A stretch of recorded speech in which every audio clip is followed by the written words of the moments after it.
Jacques Beau, d'après vous, où veut aller Israël avec cette opération de Gaza? Alors en réalité, la question que vous posez aujourd'hui, je l'ai déjà posée il y a 20 ans dans mon ouvrage sur la guerre asymétrique, où je parlais déjà de la problématique de la résistance palestinienne et de la manière dont Israël répondait à la résistance palestinienne. J'ai repris ces éléments dans mon livre Vaincre le terrorisme djihadisme que j'ai mis derrière moi, qui montre que, parce que, n'est-ce pas, le terrorisme, c'est évidemment quelque chose que tout le monde veut combattre et tout le monde doit combattre. Donc la question, elle est assez claire. Mais le problème est qu'il n'y a pas qu'une seule manière de combattre le terrorisme. Il y en a des dizaines.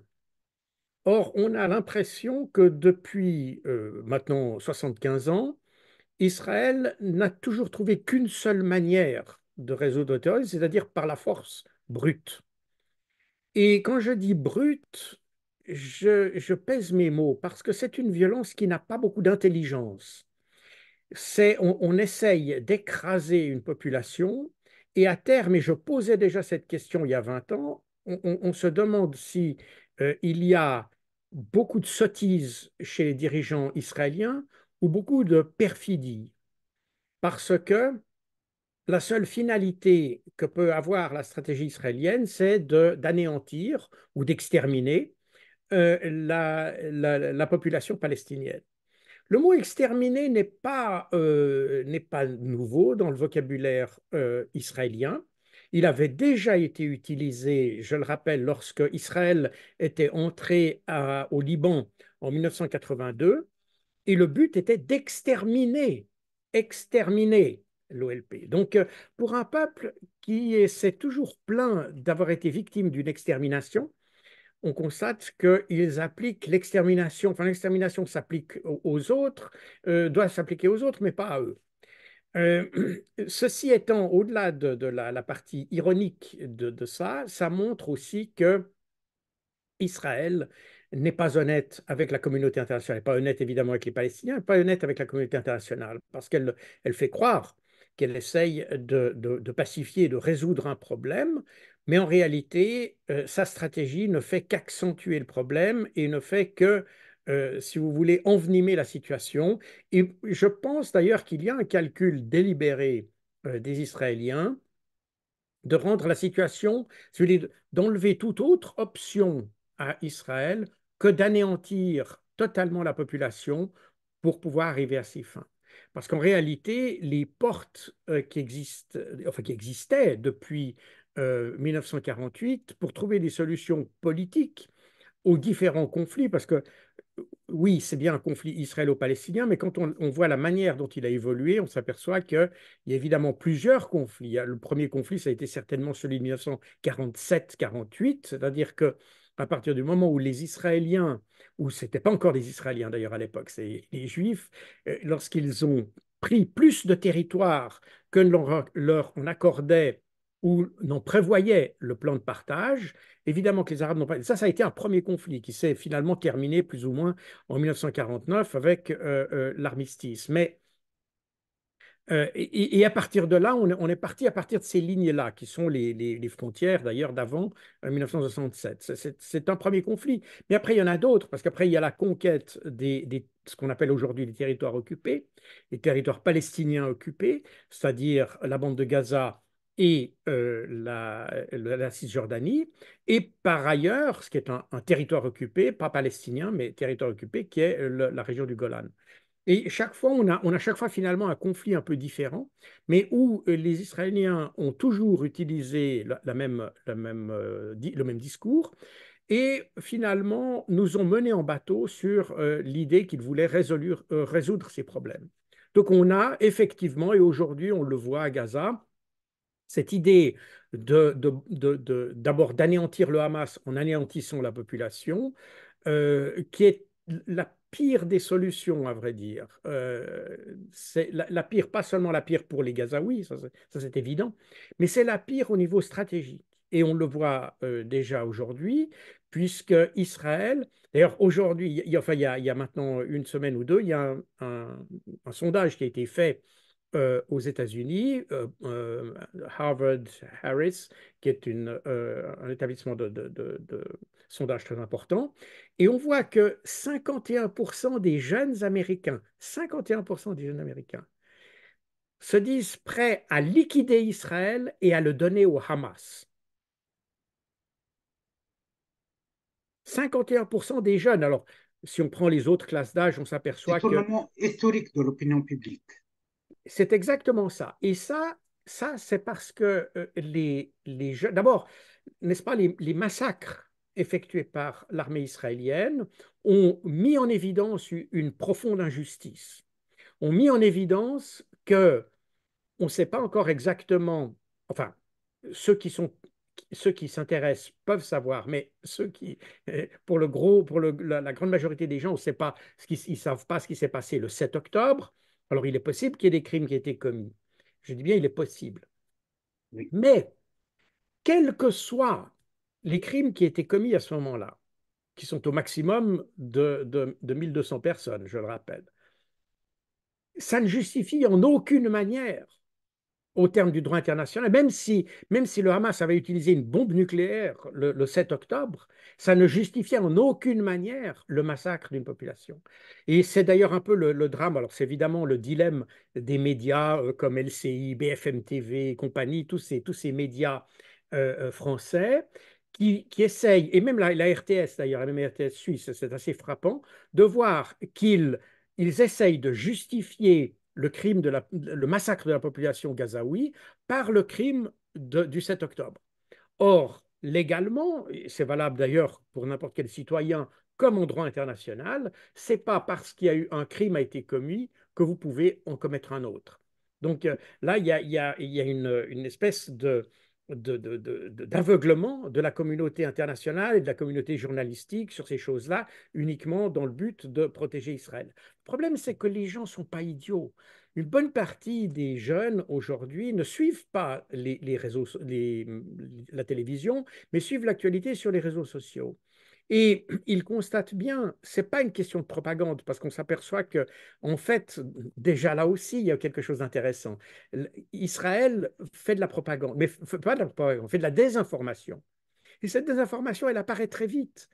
Le Hamas, est-ce que le Hamas nous dit toujours exactement la réalité? On ne sait pas. Peut-être qu'il déforme un peu, c'est possible, mais ils ne font pas de désinformation. Et donc, on voit cette différence et les jeunes la voient, et par conséquent, les massacres causés par Israël n'ont fait que légitimer le Hamas. Et il ne faut pas oublier d'ailleurs, cette question de légitimité est importante. J'en ai souvent parlé, j'en parle d'ailleurs dans mon livre sur le terrorisme, parce que c'est une difficulté fondamentale. C'est que le terrorisme, c'est une méthode. Et lorsqu'on lutte contre le terrorisme, on lutte contre la méthode. Mais ça ne veut pas dire que la cause soit illégitime. On peut avoir une cause parfaitement légitime et utiliser une mauvaise méthode pour la défendre. Et le terrorisme est une mauvaise méthode pour défendre une cause légitime. La résistance palestinienne est une cause légitime. Et non seulement, elle n'est pas seulement légitime, mais elle est légale. Et elle est légale, ce n'est pas moi qui le dis, c'est les résolutions des Nations Unies, notamment la célèbre résolution 45-130 de 1990, 242 aussi. qui donne. Alors, il y en a d'autres aussi, mais les autres sont plus générales. Oui. Celle de 1990 dit explicitement que la résistance palestinienne a le droit d'utiliser tous les moyens pour lutter contre l'occupation, y compris la force armée. Donc, cette résistance est parfaitement légitime dans tous les sens. Maintenant, évidemment, ça n'autorise pas toutes les méthodes pour le faire. Ça, c'est très clair. Mais Mais la méthode, mais la raison est légitime. Donc déjà là, on a un élément. Mais le problème est le suivant. Quand vous êtes face à un interlocuteur qui ferme toutes les portes des voies légitimes pour exercer votre droit, il ne vous reste plus que les solutions illégitimes ou alors ne rien faire. Et il faut que les gens se mettent dans la position des comment, des résistants. Pendant la Deuxième Guerre mondiale, De Gaulle était considéré comme un terroriste et comme un hors-la-loi, n'est-ce pas? Et si on n'avait pas, si les résistants n'avaient pas considéré qu'il fallait dépasser les règles nationales pour faire la résistance, eh bien, ils n'auraient strictement rien fait. Donc, il y a un moment, à partir du moment où toutes les portes sont fermées, eh bien, vous êtes face à une situation où il ne peut y avoir que de la violence. Et c'est exactement la situation dans laquelle se trouve Israël. Israël ferme systématiquement toutes les portes et par exemple, pour la question du 7 octobre, on sait aujourd'hui que l'objectif du Hamas le 7 octobre était de prendre des prisonniers parmi les militaires. Ça, c'est important, parmi les militaires, parce que ce qu'ils ont attaqué, ce qu'on ne voit pas sur nos cartes, c'est qu'à côté de tous ces kibbutz qui entourent la zone de Gaza, qu'on appelle l'enveloppe de Gaza, techniquement, dans cette zone-là se situent des bases militaires. Et typiquement, à proximité, par exemple, du festival de musique de Reim, et qui était l'objet de cette journée, il y a une base militaire. Et c'est là que le Hamas voulait aller. Il voulait aller dans la base militaire. Il ne voulait pas s'attaquer au festival, qui aurait dû normalement être d'ailleurs arrêté le samedi. Il aurait dû s'arrêter le vendredi soir, et puis c'est finalement les organisateurs qui ont prolongé le festival. Et les témoignages qui ont été recueillis par la police israélienne elle-même, donc ce que je vous dis, c'est la police israélienne. La police israélienne a constaté qu'effectivement, les gens du Hamas sont été surpris par ces festivaliers, et puis ils ont demandé leur chemin d'ailleurs, dans un premier Oui, temps, pour aller oui, vers la base militaire. Donc oui. l'objectif, c'est la base militaire. Et pourquoi voulaient-ils prendre des prisonniers? Parce que le Hamas, par l'intermédiaire de l'Égypte, était en négociation pour la libération des prisonniers avec l'autorité israélienne. Et ces négociations, elles ont été interrompues par Israël, abruptement d'ailleurs, à la fin 2021. Et c'est à ce moment-là que probablement dans la tête des Palestiniens, enfin du Hamas en tout cas, je dis des Palestiniens parce qu'on parle toujours du Hamas, mais en réalité, on devrait parler d'une sorte de collectif de mouvement, parce que le Hamas est bien la partie la plus importante de ce collectif, mais on a un collectif de mouvements parmi lesquels on a le djihad islamique palestinien, les comités révolutionnaires populaires, et puis dans une certaine mesure aussi, enfin même pas seulement dans une certaine mesure, dans une grande mesure, les brigades des martyrs d'Al-Aqsa. Donc, on n'a pas seulement un mouvement, mais on en a quatre en réalité. Mais bref, dans leur tête, ils se sont dit, ben voilà, si on veut reprendre les négociations sur la libération des prisonniers, eh bien, il nous faut prendre des prisonniers et les échanger. Et c'est la raison de cette opération déluge d'Al-Aqsa du 7 octobre. Donc, le but n'était pas D'après de vous, massacrer des gens. Pardon. permettez-moi, est-ce que d'après vous, est-ce que c'est vrai que suite à l'interruption de négociations, les services de renseignement égyptiens ont averti le Mossad de la possibilité que Hamas va commettre une opération commando pour libérer les otages, etc. Est-ce que c'est vrai d'après vous? Alors, je ne sais pas exact. On sait que les services de renseignement égyptiens, pardon, ont informé les autorités israéliennes, mais je ne suis pas sûr que les services égyptiens savaient ce qui allait se passer. Ceci étant, il y a de très nombreux indices en termes techniques. On parle d'indices ou d'indications, enfin indices en français, indication en anglais, qui montrait que quelque chose se passait. Et comment, euh, comme j'ai dit tout à l'heure, dans l'enveloppe de Gaza, c'est-à-dire dans la partie de cette bande qui entoure la bande de Gaza, vous avez une division spéciale israélienne qui a été d'ailleurs créée pour assurer la sécurité ou la surveillance de la bande de Gaza. C'est la division de Gaza, commandée par le général Avi Rosenberg. Et c'est cette division qui gère toutes les tours de contrôle, tous les systèmes électroniques, toute la barrière qui entoure la bande de Gaza. Or, les militaires qui sont affectés à la surveillance de la bande de Gaza avaient observé déjà depuis quelques mois que les Palestiniens s'entraînaient à proximité de la commande et tout. Parce que apparemment, les Palestiniens se sont entraînés, parce que l'objectif, c'était évidemment de franchir la barrière. Cette barrière, alors la barrière, elle est un peu, elle ressemble beaucoup à la barrière qu'il y avait entre l'Allemagne de l'Est et l'Allemagne de l'Ouest pendant la guerre froide, hein, le fameux rideau de fer. C'est-à-dire une barrière métallique avec des stations de tir électroniques, des tirs automatiques, pardon, et des systèmes de détection, radars, des senseurs sismiques, des senseurs magnétiques qui sont placés tout le long de de la barrière et qui déclenchent le tir dès qu'on s'approche. Donc, il fallait mettre au point des techniques pour le faire et c'est pour ça que les Palestiniens, sans doute par petits groupes, ont essayé à proximité de cette barrière enfin, de s'entraîner. Et les militaires israéliens avaient capté ça. Mais ce qui s'est passé, alors là, il y a plusieurs interprétations. Certains diront que les Israéliens ont fait exprès de ne pas réagir pour pouvoir réagir plus massivement maintenant. C'est possible, je ne sais pas. J'ai plutôt tendance à croire par expérience que les services israéliens, pas seulement les services de renseignement, mais les services de sécurité israéliens, n'ont pas cru, ils n'ont pas imaginé que les Palestiniens puissent lancer une opération de cette envergure.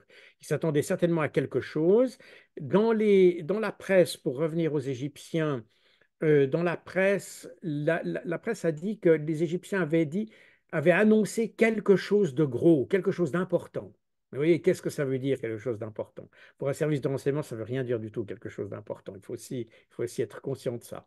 Donc, ce qui est possible, c'est que mon explication, connaissant les services israéliens, connaissant étant quand même ayant pas mal étudié la question de la lutte contre le terrorisme dans cette région, j'ai le sentiment que le problème des Israéliens, c'est qu'ils ont toujours l'impression d'être supérieurs aux autres et que les autres ne sont pas capables de faire ce qu'eux font. Et c'est d'ailleurs, on retrouve exactement ce problème-là aujourd'hui dans Gaza, où l'armée israélienne pensait arriver à avoir du succès, et là, en ce moment, ils sont en train de piétiner littéralement. N'est-ce pas? Si vous regardez la carte de ce que les Israéliens occupent de la bande de Gaza, vous constaterez qu'ils occupent des parties très peu bâties, donc peu urbanisées. Donc il était facile d'avancer là-dedans. Mais maintenant qu'ils touchent les parties plus robustes de la zone de Gaza, eh bien, ils sont arrêtés. Et ils n'arrivent pas à percer. Ils sont constamment sous le feu d'embuscades. Apparemment, les dégâts psychologiques chez les Israéliens sont énormes. Le nombre de blessés est énorme au point qu'apparemment Israël est obligé de mentir sur le nombre de blessés et probablement le nombre de tués également. Donc on voit que les Palestiniens sont ils sont évidemment plus déterminés, ils n'ont rien à perdre. Vous comprenez? C'est aussi ça. Quand vous faites, quand vous menez une action de contre-terrorisme, contre-guérilla, etc., et j'ai personnellement été spécialement formé à ça dans l'armée britannique, euh, quand vous faites une bonne stratégie de lutte contre le terrorisme, doit laisser des portes de sortie, doit laisser ouvertes des possibilités de négociation, des portes de sortie. Or, les Israéliens n'en ont jamais laissé aucune. Donc, du coup, quand vous êtes dans une situation comme ça, comme je disais tout à l'heure, eh bien, pour les Palestiniens, vous jouez le tout pour le tout. Vous n'avez rien à perdre. Et non seulement vous n'avez rien à perdre, mais le fait de mourir pour une cause qui est une noble cause, la cause de la résistance et de l'indépendance, eh bien, vous devenez un héros. Par conséquent, alors que pour les Israéliens, vous n'êtes pas un héros, parce que tuer des civils n'est pas héroïque. Massacrer des civils n'est pas héroïque.